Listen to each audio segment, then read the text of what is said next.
Good morning students. आज हम आपसे फैट मेटाबॉलिज्म की बात करेंगे।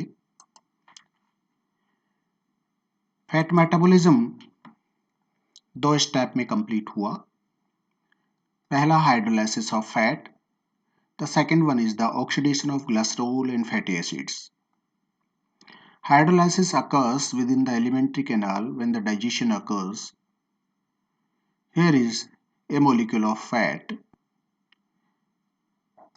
By addition of 3 molecule of H2O, it will be converted into 3 molecule of fatty acids plus 1 molecule of glycerol. जब हम फैट सिंथेसिस की बात करते हैं तो इसकी उल्टी बात होती है। 1 molecule of glycerol combined with 3 molecule of fatty acids, it will be converted into 3 molecule of 1 molecule of fat and 3 molecule of water. Second one is the oxidation of glycerol. Oxidation of glycerol occurs here. 1 molecule of glycerol activated by ATP molecule in presence of glycerokinase enzyme and magnesium ions. Glycerol ATP के द्वारा activate किया जाता है और इस वक्त ग्लिसरोकाइनेज और magnesium ions उपस्थित होते हैं। यहाँ पर H2PO3 मीन्स फॉस्फेट ग्रुप तीसरे कार्बन पे ऐड होता है, प्लस यहाँ एक ADP मॉलिक्यूल रिलीज होता है। इससे ग्लिसरोफॉस्फेट का निर्माण होगा। डिहाइड्रोजनेज एंजाइम की प्रेजेंस में निकलने वाली hydrogen it will be add to NAD and form NADH। जो हाइड्रोजन यहाँ से डिहाइड्रोजनेज की बात करते हैं तो जो हाइड्रोजन मुक्त होती है वो NAD द्वारा ग्रहण की जाती है।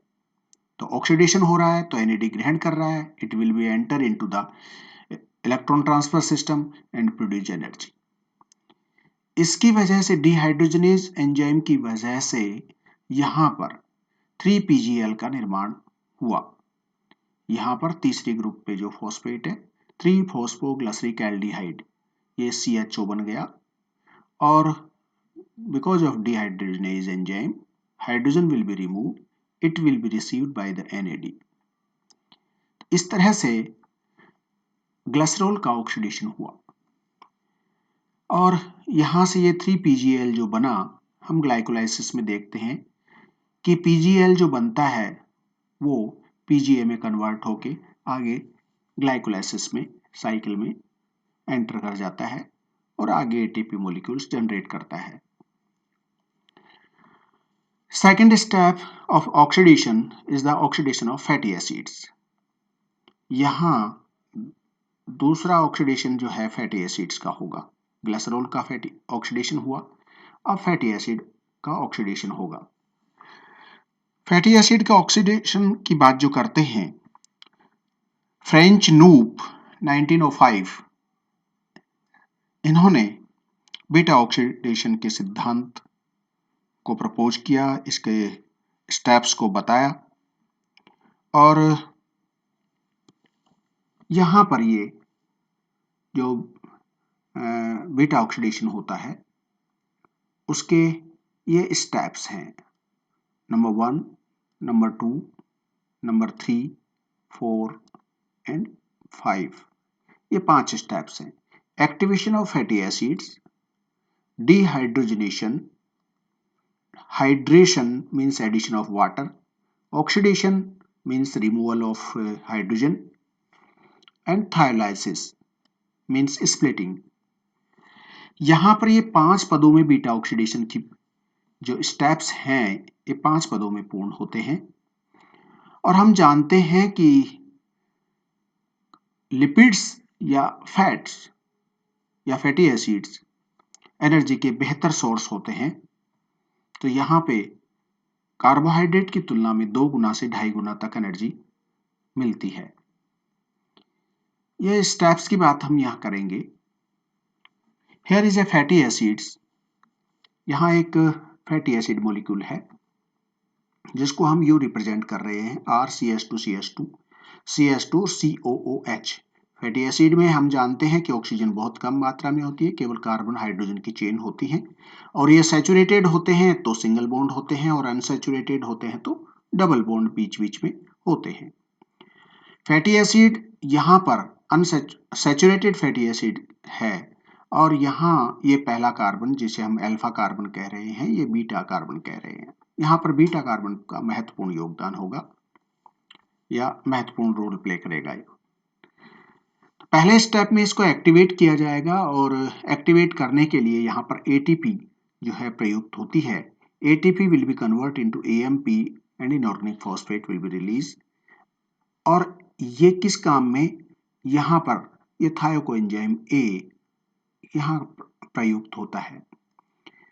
तो यहाँ इसका जुड़ना जरूरी होता है। थायोकाइनेज एंजाइम की उपस्थिति में ये काम हुआ, और ये जुड़ता है OH ग्रुप के हटने से। ये H ग्रुप, H यहां से हट जाएगा, और OH जो है इस वाला पोर्शन का ये OH हट जाएगा। ये दोनों हट के H2O मॉलिक्यूल निकल जाएगा, और यहां देखिएगा आप RCH2 CH2 CH2 अल्फा और बीटा कार्बन यहां पर ये सब, और COOH की बजाय CO यहाँ S कोएंजाइम A, ये अर्थात ये बना एसिल कोएंजाइम A। तो एसिल कोएंजाइम A बनने के बाद सेकंड स्टेप के अंदर हमने बात कही थी कि ऑक्सीडेशन होगा। यहां सेकंड स्टेप में FADH2 का निर्माण कर रहा है, और यह acyl coenzyme A dehydrogenase enzyme की उपस्थिति में ये स्टेप कंप्लीट होता है। डिहाइड्रोजनेज मींस हाइड्रोजन का रिमूवल होना, इसको हम ऑक्सीडेशन कहते हैं। जब हाइड्रोजन रिमूव हो रही है तो कहां से हटेगी, अल्फा और बीटा कार्बन से। तो यहां आप देखेंगे अल्फा और बीटा कार्बन से हाइड्रोजन हटने की वजह से यहां डबल बॉन्ड आ गया RCH2CHCH, क्योंकि यहां से हम देखें तो एक हाइड्रोजन इसकी गई अल्फा से और एक बीटा से गई, और ये हाइड्रोजन जो रिमूव हुई वो FAD ने ग्रहण की, FADH2, और हम जानते हैं कि FADH2 इलेक्ट्रॉन ट्रांसफर सिस्टम में जाएगा और वहां से 2 ATP मॉलिक्यूल्स प्रोड्यूस करेगा। इस तरह से बनता है ये सेकंड स्टेप के बाद इनॉइल कोएंजाइम A। इनॉइल कोएंजाइम A का हाइड्रेशन हुआ। तीसरे स्टेप में हमने यहां पीछे बोला था कि यहां हाइड्रेशन होगा, और हाइड्रेशन इनॉइल कोएंजाइम A हाइड्रेटेज एंजाइम की उपस्थिति में हुआ। ये एंजाइम यहां प्रयुक्त हुआ, H2O मॉलिक्यूल जो है यहां जुड़ेगा। जब H2O जुड़ेगा तो H प्लस OH के रूप में जुड़ेगा, और यहां डबल बॉन्ड वाले पोर्शन में अल्फा पे हाइड्रोजन जुड़ गई और बीटा कार्बन पे OH जुड़ गया। तो यहां ये बीटा कार्बन पर OH जुड़ा। इस स्थिति में अब स्टेप 4 के अंदर डिहाइड्रोजनेज एंजाइम फिर से प्रयुक्त हुआ, और इसका नाम हो जाएगा हाइड्रोक्सी एसिल कोएंजाइम A। तो हाइड्रोक्सी एसिल कोएंजाइम A है जिसे हम बीटा हाइड्रोक्सी एसिल भी कह सकते हैं। तो hydroxy acyl coenzyme A 3 hydroxy acyl dehydrogenase enzyme की उपस्थिति में यहां से फिर से हाइड्रोजन रिमूव होगी, और यह NAD द्वारा ग्रहण की जाएगी। NAD जब ग्रहण करती है तो इलेक्ट्रॉन ट्रांसफर सिस्टम में हम जानते हैं 3 ATP मॉलिक्यूल्स रिलीज होते हैं। तो ऐसी स्थिति में अब जो बनेगा वो कीटो एसिल कोएंजाइम A बनेगा। जब यहां से हाइड्रोजन और ये हाइड्रोजन, दोनों हाइड्रोजन बीटा कार्बन पे उपस्थित हाइड्रोजन और OH की हाइड्रोजन दोनों हट जाएंगी, तो अब डबल बॉन्ड आ जाएगा यहाँ पे। अर्थात यूं कह दें कि अल्कोहल का जब ऑक्सीडेशन होता है तो वो कीटोन बना लेता है। तो यहां पर बीटा कार्बन पे आप देखेंगे डबल बॉन्ड O आ गया, तो ये कीटोन बन गया, और इसको नाम दे दिया फिर keto acyl coenzyme A। Keto acyl coenzyme A, अब आप दो जगह पर देखेंगे कि दो डबल बॉन्ड O की पोजीशन होगी अल्फा और बीटा कार्बन पर। अगर हम यूं सोचें कि अल्फा और बीटा कार्बन के बीच में यहां से स्प्लिट हो जाए आगे चल के, तो ऐसे स्प्लिट होने पे अल्फा कार्बन स्प्लिट होने के लिए फिर क्या चाहिएगा, यहां पर फिर से थायोलेज एंजाइम की उपस्थिति में यहां HS कोएंजाइम A, जैसा हमने फर्स्ट स्टेप में हमने देखा कि यहां पर थायो कोएंजाइम A, तो यहां पर भी वो SH थायो कोएंजाइम A यहां प्रयुक्त हुआ और ये H जो है ये जुड़ जाएगा अल्फा कार्बन पर और H कोएंजाइम S थायो ग्रुप और कोएंजाइम A जो है ये बीटा कार्बन पे चला जाएगा। इस तरह से अब ये स्प्लिट होने के बाद में थायोलेज एंजाइम की उपस्थिति में ये स्प्लिट हुआ और इससे बना एक तो एसिटाइल कोएंजाइम A बन गया और ये एसिटाइल कोएंजाइम A हम जानते हैं क्रेब्स साइकिल में एंटर कर जाएगा और क्रेब्स साइकिल में एंटर करेगा तो फिर हमें पता है कि कितने एटीपी प्रोड्यूस होते हैं एक क्रेब्स साइकिल में। इसी के स्प्लिट होने से दो कार्बन शॉर्ट हो गए। यहां पर हम देख रहे हैं कि एक तो ये वाला कार्बन और एक ये दूसरा कार्बन, तो यहां से दो कार्बन शॉर्ट हो गए। तो अब जो बचेगा वो दो कार्बन छोटा एसिल कोएंजाइम A बच जाएगा और ये वापस से एंटर करेगा, लेकिन अब ये पहले स्टेप में एंटर नहीं करके सेकंड स्टेप में एंटर करेगा, अर्थात ये एसिल कोएंजाइम A जो है ये यहां पर एंटर करेगा। फिर से coenzyme A, acyl coenzyme A dehydrogenase enzyme यहां से बनेगा।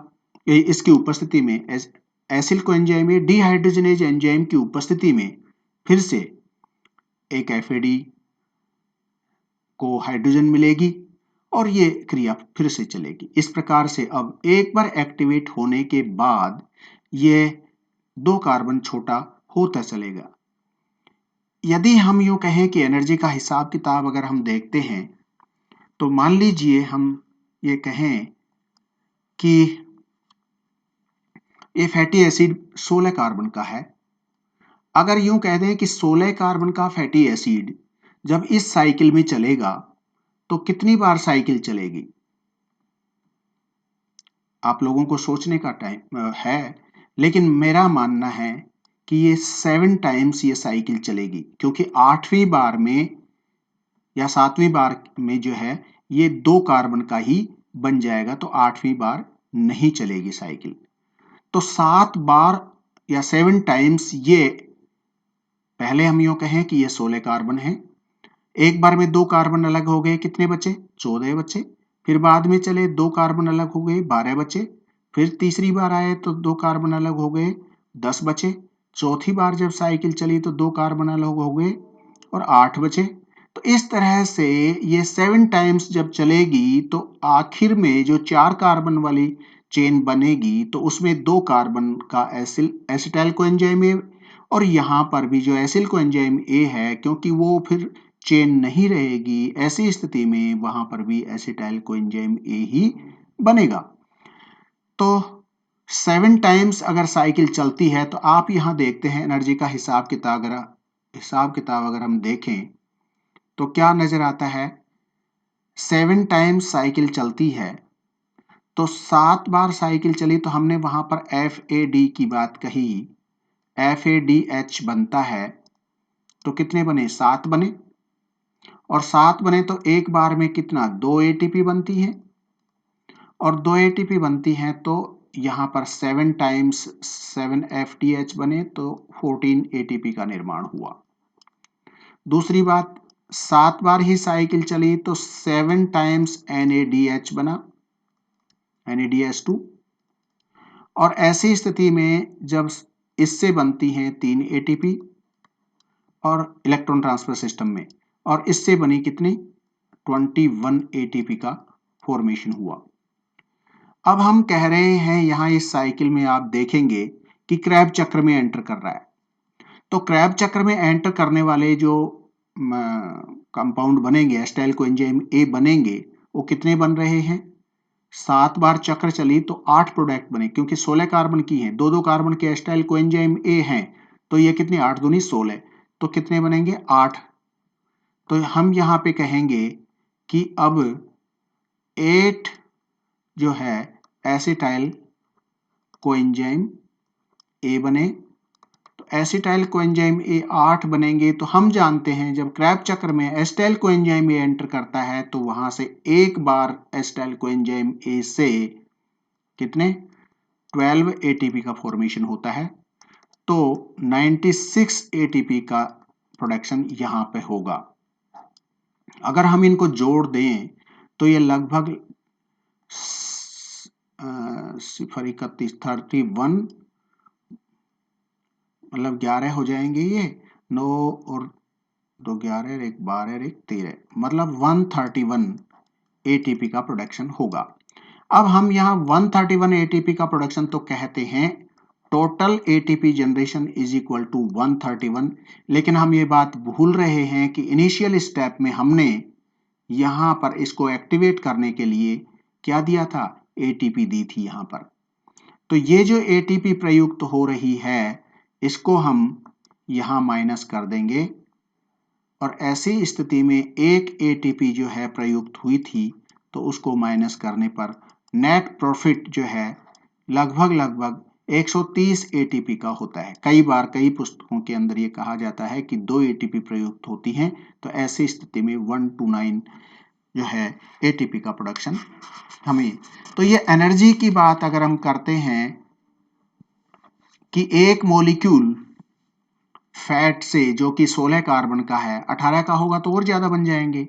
एक molecule fat, one molecule of fat by the complete oxidation of one molecule of fat of 16 carbon will produce 130 ATP.